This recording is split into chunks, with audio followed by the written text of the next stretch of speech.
हम एक ऐसी शख्सियत की बात करेंगे जो पूरे भारतवर्ष में विख्यात हुए हैं, जिनका नाम है रविंदर सिंह भाटी। भाटी राजस्थान के बाड़मेर जिले में दूधुड़ा गांव में एक सामान्य परिवार में सरकारी अध्यापक के घर में जन्म हुआ। रविंदर भाटी किसी भी प्रकार की कोई राजनीतिक आर्थिक विरासत के धनी नहीं रहे। रविंदर सिंह भाटी कहते हैं कि मैं जय नारायण व्यास विश्वविद्यालय में मात्र 4 जोड़ी कपड़े लेकर गया था। खोने के लिए कुछ नहीं था और पाने के लिए सारा संसार पड़ा था। भाटी ने 2019 में जय नारायण व्यास विश्वविद्यालय छात्र संघ अध्यक्ष के लिए अभिव्यक्ति से टिकट मांगा था, लेकिन टिकट काटने पर एक स्वतंत्र उम्मीदवार के रूप में जय नारायण विश्वविद्यालय जोधपुर छात्र संघ अध्यक्ष के रूप में विजय हासिल की। कोविड-19 महामारी के कारण इनका कार्यकाल 2019 से 22 तक रहा। इस दौरान छात्र हितों के लिए आंदोलन करते हुए कई बार कारावास गए। उसके बाद अगले छात्र संघ चुनाव में अरविंद सिंह भाटी के प्रतिद्वंदी के समर्थक में अशोक गहलोत के बेटे वैभव गहलोत भी मैदान में थे।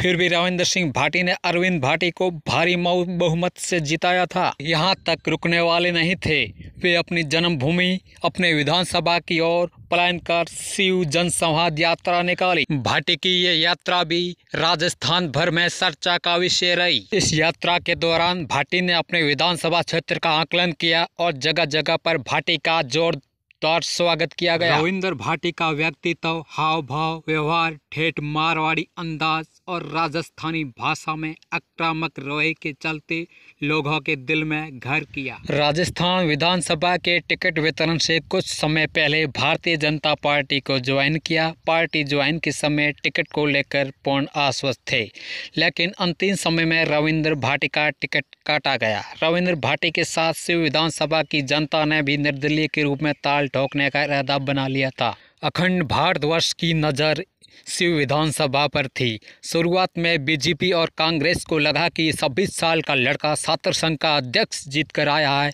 पर यहाँ विधानसभा में ज़्यादा कुछ बड़ा नहीं कर पाएगा।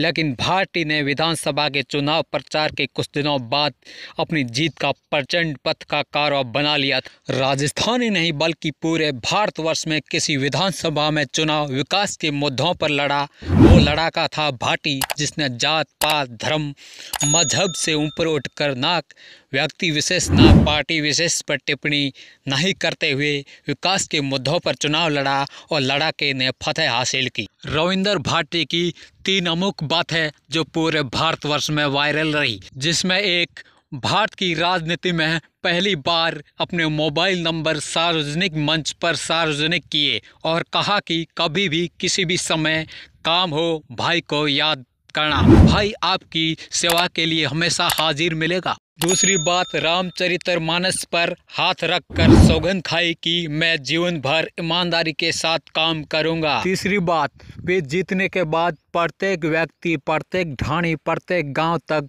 पैदल चलकर आएंगे। रविंदर सिंह भाटी के जीतने के बाद कई प्रकार के काम को लेकर ऑडियो वायरल हो रहे हैं। भाटी काम तुरंत प्रभाव से करवा रहे हैं। भाटी के प्रशंसकों का अब इतना बड़ा कारवा बन गया है कि जहां भी जाते हैं जनता का सैलाब उमड़ जाता है। यदि सोशल मीडिया की बात करें तो रविंदर सिंह भाटी कई यूट्यूबरों के कमाई के बड़े स्रोत बन बैठे हैं। रविंदर भाटी ने चुनाव के दौरान वादा किया था कि वे जीत के बाद शिव जन सम्मान पद यात्रा निकालेंगे, जो अब शुरू कर दी है। शिव जन सम्मान पद यात्रा को लेकर भाटी ने कहा कि आपका बेटा, आपका टाबर, आपके सुख दुख का साथी बनने के लिए आपके द्वार तक पैदल चलकर आ रहा हूं मैं। ये पद यात्रा उस नौजवान साथी के लिए होगी जो रोजगार की तलाश कर रहा है। भाटी कहते हैं कि ये पद यात्रा उस किसान के लिए होगी जो रात को 12 बजे 4 डिग्री तापमान में जीरे को पानी दे रहा है। भाटी कहते हैं कि ये पद यात्रा उस इंसान के लिए होगी जो अपनी मूलभूत सुविधाओं से कटा हुआ है, वंचित है। समस्या क्या है, समस्या का कारण क्या है, उसका निवारण क्या है, इन्हीं मुद्दों पर बात करने के लिए आपके आंगन तक आ रहा हूँ मैं।